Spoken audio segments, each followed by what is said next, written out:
Thank you. Thank you very much.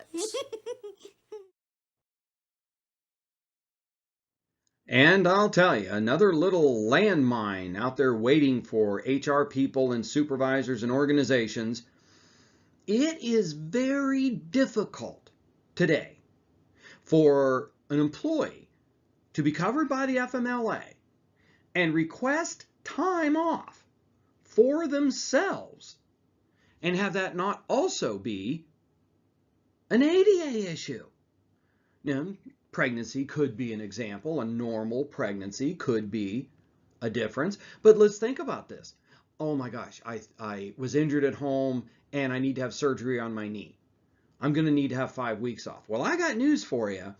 That person is going to be covered. If they're covered under the FMLA, let's just assume they are. But look what they've done. They've asked for a change at work due to a medical condition. They're covered by the ADA. And let me just tell you, there are a lot of pitfalls here for employers. One of those pitfalls is so many employers today are not recognizing that that's ADA. Now understand, difference between FMLA and ADA. FMLA, you get up to 12 weeks off. Whether it's paid or unpaid isn't any issue for the FMLA. That's a pay issue. But they get the time off and they get a similar type of equivalent job back. Under the ADA, they might need time off, but they might also need an accommodation. So let this play out a little bit. Let's say that you've got a situation where you have an employee that needs 3 weeks off under the FMLA, which is also going to be under the ADA due to this knee surgery. Then at 3 weeks, they say, oh, I'm going to have these limitations and these limitations and these limitations. And the employer says, well, why don't you just take some more time off under the FMLA because you're covered by FMLA. Okay, the employee takes time off under the FMLA. You have just violated the ADA. You've just violated the ADA. Why? Because the person needed 3 weeks off. There was no question about that. But now they're ready to come back, but they're going to have some limitations. You have a duty and obligation under the ADA to engage in the interactive process. And you didn't do that. So now you're forcing an employee to take a leave of absence when maybe a stool would have been a good accommodation. I'll tell you, you do not want to mess around with the interactive process. You do not want to violate this. And I'll tell you, in a lot of the circuits out there, a lot of the circuit courts, if you do not engage in the interactive process, you lose. It's that simple. And what's the interactive process?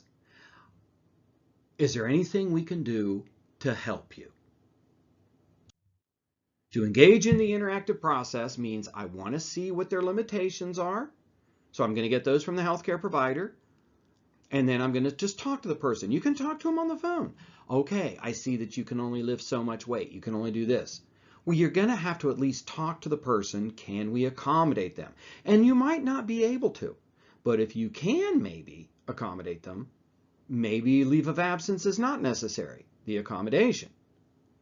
So you want to make sure that you're keeping all these rules between the ADA and the FMLA all in line.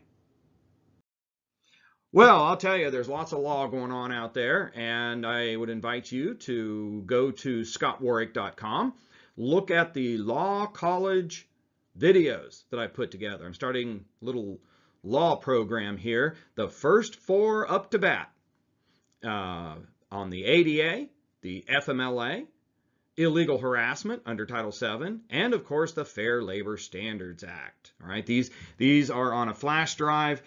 Put them on your laptop. You can put them in your drives wherever you go, into the TV. You can put them in your intranet to train yourself. They are complete law college courses for HR people and attorneys. They're approved for HRCI, SHRM's recertification credit, and Ohio CLE. So I would invite you to check those out. Well, thank you for listening. I am Scott Warrick. For more information on me and my programs, go to scottwarrick.com. And if you hit on the far left button is speaking and training. You'll see all the different types of programs that I do and I bring on site. Enjoy your day.